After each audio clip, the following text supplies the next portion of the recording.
Bonjour à tous, on s'intéresse aujourd'hui au cœur des femmes. Alors si vous vous demandez pourquoi le cœur des femmes et pas celui des hommes, restez avec nous pour écouter le professeur Gérard Relft au téléphone avec nous, cardiologue et porte-parole de la Fédération française de cardiologie.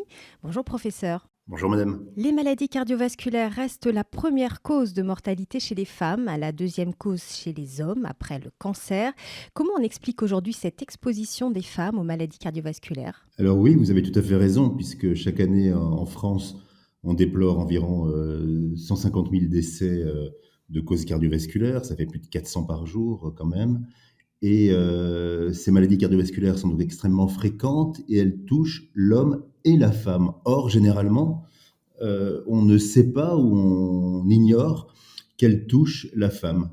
Cette méconnaissance, en fait, est assez importante et finalement, les femmes sont exposées comme les hommes, et ceci en particulier à cause des facteurs de risque cardiovasculaires habituels, en plus de quelques facteurs de risque spécifiques dont on va parler. Alors quels sont les grands facteurs de risque des maladies cardiovasculaires justement? Alors, les grands facteurs de risque de la maladie cardiovasculaire sont le tabagisme, l'hypertension artérielle, le diabète, l'excès de cholestérol. Ce sont les 4 principaux. S'y ajoute l'obésité et l'inactivité physique. Il faut noter que tous ces facteurs de risque cardiovasculaires sont modifiables, et donc c'est important de les connaître. Et chez les femmes, il y a également d'autres facteurs moins connus, mais qui augmentent eux aussi le risque de maladies cardiovasculaires. Je pense à la contraception, à la grossesse, à la ménopause aussi. Pourquoi toutes ces étapes intimement liées à la vie des femmes sont également des périodes à risque pour elles? Alors oui, vous avez tout à fait raison. Il y a des facteurs de risque spécifiques chez la femme. Globalement, on sait que les hormones, les œstrogènes, protègent la femme jusqu'à la ménopause, ce qui fait que globalement, les femmes ont des maladies cardiovasculaires une dizaine d'années après les hommes. Mais malheureusement, elles rattrapent les hommes. Alors, il y a des spécificités de la femme, puisque le risque du tabagisme est même plus important chez la femme que chez l'homme, ce d'autant d'ailleurs qu'il y a une contraception orale qui s'ajoute. Le diabète aussi est relativement sévère et doit être traité, parce que globalement on dit qu'il double le risque de maladie cardiovasculaire chez l'homme, mais il le triple même chez la femme. Et comme vous l'avez justement dit, il y a des facteurs de risque spécifiques. Lors de la contraception, il faudra être extrêmement attentif de dépister une hypertension artérielle. L'hypertension artérielle est fréquente, et dans ce cas-là, on sera extrêmement prudent et on contre-indiquera certains contraceptifs. Pendant la grossesse également, on veillera notamment, on surveillera de près l'apparition d'une éventuelle hypertension artérielle, qui en fait est relativement fréquente puisqu'elle atteint quelques 10% des femmes. Et puis, pendant la grossesse, on surveillera la possibilité d'installation d'un diabète. En effet, tout ce qui peut apparaître pendant la grossesse, on sait que ça va exposer, pas tellement pendant la grossesse, mais que ça va exposer pendant les années et les décennies qui suivent. On va exposer, enfin la femme va être exposée à un risque cardiovasculaire. Le problème aussi, vous me corrigez si je me trompe, c'est que les femmes ont des artères plus fines et plus fragiles que celles des hommes, non? Alors oui, il y a quelques particularités anatomiques et physiopathologiques des artères des femmes. Effectivement, les femmes ont des artères plus tortueuses, ce qui peut, dans certains cas de traitement endovasculaire, de cardiologie interventionnelle, peut compliquer un peu les procédures. Donc globalement, les artères des femmes sont effectivement un peu plus fragiles. Après 45 ans, plus de 8 femmes sur 10 auraient au moins 2 facteurs de risque de maladie cardiovasculaire. Là encore, si on est concerné, on renforce sa vigilance? Oui, tout à fait, tout à fait. Les choses vraiment importantes à savoir et à prendre en compte sont le fait de savoir si les femmes ont une hypertension artérielle. En fait, il faut rappeler que l'hypertension artérielle c'est une maladie extrêmement fréquente, mais qu'elle a la particularité de ne pas donner de symptômes. C'est une maladie, l'hypertension artérielle, et qui est pendant des années, voire des décennies, complètement asymptomatique. On peut parfaitement n'avoir aucun signe et avoir une hypertension artérielle qui mérite cependant d'être traitée. Donc en fait, la prise de tension artérielle est tout à fait importante. Il est également extrêmement important de dépister un éventuel diabète ou un éventuel excès de cholestérol. Et puis, mais on va peut-être en reparler, l'activité physique reste extrêmement importante à préconiser. Oui, effectivement. Et on parle depuis tout à l'heure de maladie cardiovasculaire. Qu'est-ce qu'il y a derrière ce terme exactement? Oui, vous avez raison, c'est un terme assez vaste qui regroupe de nombreuses pathologies. Les pathologies dont on parle le plus et qui sont parmi les plus fréquentes, ce sont quand même ce qu'on appelle les cardiopathies ischémiques. Les cardiopathies ischémiques, ce sont les maladies du cœur qui sont dues à un problème au niveau des artères du cœur. Et on en parle beaucoup puisqu'effectivement, les facteurs de risque qu'on a évoqués, le tabac, l'hypertension, l'excès de cholestérol et le diabète favorisent très largement ces maladies cardiovasculaires. En pratique, ce sont les artères coronaires qui s'encrassent, si on veut parler un peu vulgairement, qui se rétrécissent, qui à un certain moment se bouchent, c'est l'infarctus, peut-être qu'on en reparlera.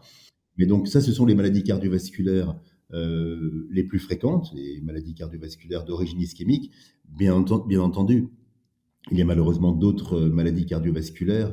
On peut avoir des maladies des valves, on peut avoir des maladies congénitales, infectieuses, mais globalement, les cardiologues s'intéressent et les médecins généralistes s'intéressent beaucoup aux cardiopathies ischémiques, celles qui sont dues aux anomalies acquises des artères, parce que d'une part, on peut prévenir ces atteintes. On peut également les traiter, mais il est beaucoup plus astucieux de les prévenir, bien sûr. D'accord, alors j'aimerais effectivement qu'on revienne sur les infarctus parce que de plus en plus de femmes jeunes sont victimes d'un infarctus, qu'on appelle aussi crise cardiaque. Quels sont les symptômes, professeur, d'un infarctus? Oui, alors là, c'est une question tout à fait importante. Le symptôme principal révélateur d'un infarctus, c'est une douleur thoracique, une douleur dans la poitrine, une douleur qui est généralement brutale, qui apparaît soudainement. On doit s'inquiéter si cette douleur est constante et dure plus de 20 minutes. Et donc, dans ce cas de figure, on sera d'autant plus inquiet, en tout cas, il faudra suspecter la possibilité d'infarctus, ce d'autant qu'on cumule les facteurs de risque cardiovasculaires. Il est évident que si une jeune femme de 25 ans a une douleur brutale dans la poitrine, la probabilité qu'elle ait un infarctus reste heureusement très faible.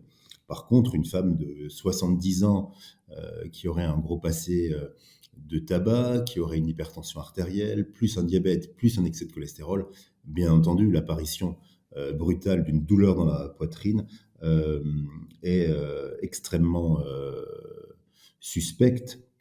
Et dans ce cas, si on suspecte un infarctus du myocarde, il faut appeler les secours, faire le 15 ou le 18, mais il ne faut surtout pas essayer de joindre son médecin traitant, parce que comme tout le monde le sait, ça reste très difficile. Oui, parce qu'en réalité, on a combien de temps pour agir en cas d'infarctus, par exemple, ou d'AVC, d'accident vasculaire cérébral?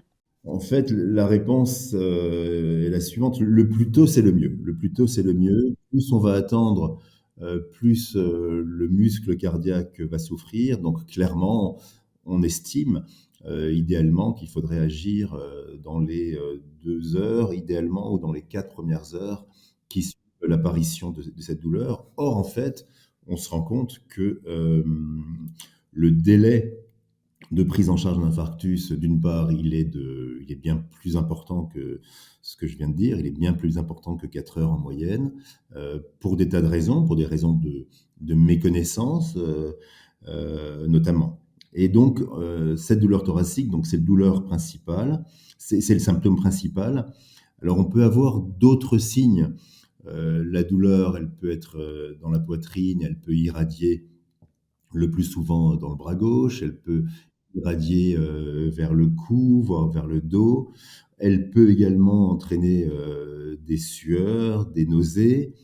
On peut avoir, comme je l'ai dit, donc des douleurs dans les épaules. De temps en temps, c'est pas une douleur, mais c'est plutôt décrit comme une brûlure qui ressemble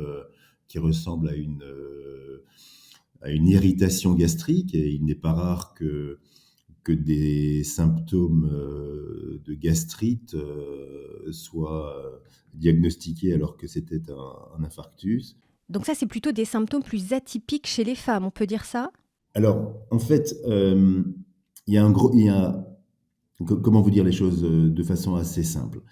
Euh, il faut retenir, je pense, que dans la grande majorité des cas, donc dans plus de 9 cas sur 10, dans plus de 90% des cas, chez l'homme et chez la femme, le symptôme principal reste la douleur thoracique.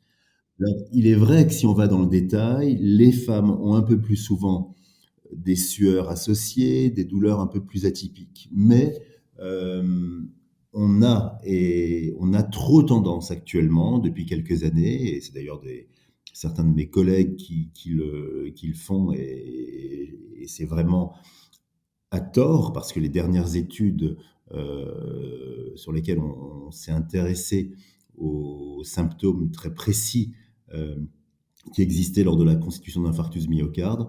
Donc en fait, on a trop dit que les symptômes étaient atypiques. Donc ils sont un peu atypiques, ils peuvent être légèrement différents, avoir des signes un peu associés à cette douleur thoracique, mais globalement, les dernières études le démontrent, plus de 9 fois sur 10, c'est une douleur thoracique inaugurale, alors pas forcément constrictive, c'est-à-dire qui serre, une douleur thoracique avec des modalités plus ou moins variables qui touchent l'homme et la femme. On a même parlé, certains de mes collègues ont même parlé de fake news euh, pour ceux qui insistaient sur l'atypie des douleurs chez la femme. Elles ne sont globalement pas si atypiques que ça. Il y a aussi un constat qui est fait, c'est que les femmes ont tendance à ne pas s'écouter et à retarder la prise de rendez-vous chez le docteur. Pour plein de raisons d'ailleurs, elles privilégient souvent leur famille, leurs enfants. Quel message vous souhaiteriez leur faire passer par rapport à ça? Donc vous avez tout à fait raison. Les femmes ont encore à l'heure actuelle un diagnostic d'infarctus du myocarde qui est moins bien fait chez elles que chez l'homme pour toute une série de raisons qui sont pas seulement des raisons médicales, mais aussi, d'abord, les femmes méconnaissent plus que les hommes. Les femmes sont plus attentives et craignent plus d'avoir un cancer du sein qu'une maladie cardiovasculaire. Elles se croient plus épargnées. En fait, les chiffres sont assez éloquent, même si le cancer du sein reste bien sûr une pathologie redoutée, mais une pathologie qu'on soigne bien d'ailleurs. Sur un plan épidémiologique, les femmes en France meurent 10 fois plus de maladies cardiovasculaires que de cancer du sein. Donc il y a vraiment une connaissance de la possibilité d'avoir une maladie cardiovasculaire qui méritent d'être diffusées et que les femmes n'ont pas assez.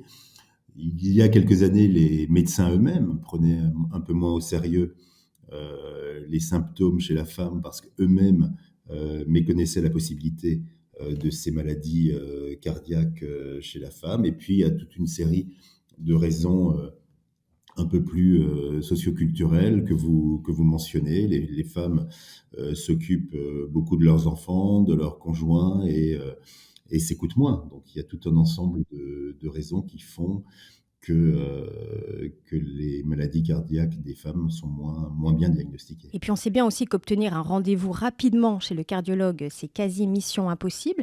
C'est un frein, là encore, pour une bonne prise en charge. Du coup, on fait comment, notamment en cas de symptômes? Alors encore une fois, si on a un symptôme brutal tout à fait inhabituel, il ne faut pas hésiter à faire le 15 qui jugera de la nécessité d'envoyer une équipe médicale et éventuellement une hospitalisation. Sinon, les généralistes sont quand même extrêmement bien informés actuellement et orientent tout à fait bien les femmes. Et pour ce qui concerne la prévention, puisque en fait, on l'a bien compris, c'est la prévention des facteurs de risque qui va entraîner une diminution de ces infarctus. Pour la prévention des facteurs de risque, le gynécologue a un rôle tout à fait important, puisque certains disaient même récemment qu'en fait, le gynécologue avait deux instruments tout à fait indispensables à sa pratique. C'était bien entendu le spéculum pour l'examen gynécologique, mais le brassard attention également, qui doit faire partie, qui fait partie de l'attirail du gynécologue. Alors je m'excuse, mais vous disiez à juste titre également que les femmes jeunes ont possiblement plus d'infarctus que précédemment, et c'est tout à fait vrai, parce que globalement, d'un point de vue statistique, on constate heureusement ces dernières dizaines d'années une certaine diminution de la fréquence de survenue des infarctus, tous âges confondus, sauf dans une catégorie malheureusement, et c'est la catégorie des femmes jeunes, des femmes entre 35 et 54 ans. Et dans cette catégorie, le nombre d'infarctus augmente, et plus important ces dernières années qu'il ne l'était auparavant. La bonne nouvelle quand même, c'est que les maladies cardiovasculaires sont évitables dans 8 cas sur 10.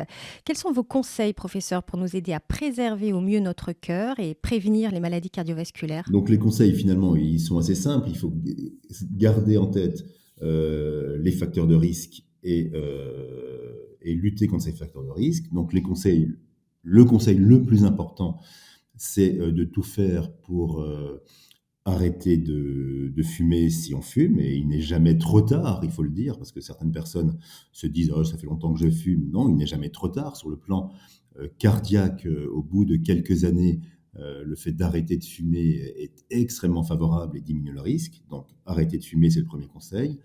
Se faire dépister une éventuelle hypertension artérielle, c'est extrêmement facile avec un brassard à tension, et donc il y a même des auto-mesures qui peuvent être faites. On peut facilement acheter un tensiomètre qui coûte quelques dizaines d'euros si on suspecte une hypertension artérielle, pour diagnostiquer cette hypertension artérielle et, le cas échéant, la traiter. Il est également important donc de traiter un éventuel diabète ou un éventuel excès de cholestérol. Et puis, il y a l'activité physique est très recommandée, puisqu'on sait encore, comme on l'a déjà dit, que l'inactivité physique est un facteur de risque. Et puis, pour les femmes qui auraient un surpoids important, une diminution pondérale est aussi importante. Donc, tous ces facteurs de risque sont modifiables. Actuellement, beaucoup d'efforts sont faits en ce sens, et on voit déjà les résultats de la diminution de ces facteurs de risque. Pour finir, un mot peut-être sur les programmes de réadaptation cardiovasculaire qui sont proposés après un accident cardiovasculaire. Vous pouvez nous en dire un peu plus? Comment ça se passe? Oui, alors là, vous faites référence à juste titre aux infarctus, ou ce qu'on appelle au syndrome coronaire aigu, qui justifie une hospitalisation parce qu'il y a eu un problème aigu au niveau d'une artère coronaire, avec éventuellement un infarctus du myocarde. Et dans ce cas-là, la réadaptation cardiovasculaire est tout à fait importante. Elle consiste donc, après les quelques jours d'hospitalisation, d'être dirigé vers un centre de réadaptation, qui le plus souvent actuellement est un centre en ambulatoire, où d'une part on fait le maximum pour sensibiliser sur les facteurs de risque cardiovasculaire dont on a parlé, et pour proposer une activité physique adaptée à chacune, activité physique qui bien sûr devrait idéalement être poursuivie dans le temps, puisque ce n'est pas une affaire de quelques jours ni de quelques semaines, mais en tout cas c'est de prendre l'habitude d'avoir une activité physique régulière, hein. Il ne s'agit pas d'être un sportif de haut niveau. Alors malheureusement en France, les structures de réadaptation ne sont pas assez nombreuses, et malheureusement également on sait qu'on propose moins aux femmes, et d'ailleurs les femmes l'acceptent un peu moins, parce qu'elles ont des charges ménagères et globalement, donc il y a un effort à faire en ce sens. Alors qu'il y a un réel intérêt à participer à ces programmes. Tout à fait, oui, ça a été tout à fait bien démontré. C'est extrêmement bénéfique pour les années ultérieures. Très bien, merci beaucoup professeur pour cet échange. On a bien pris conscience des facteurs de risque et de l'importance d'écouter les signes d'alerte. Je vous dis à très bientôt pour une nouvelle émission. Vous pouvez nous écouter ou nous réécouter sur le site MGC Prévention, le fonds de dotation de la mutuelle MGC, mais aussi et bien sûr sur Apple Podcast, Spotify, Deezer et YouTube, car la santé, ça s'écoute. À très vite.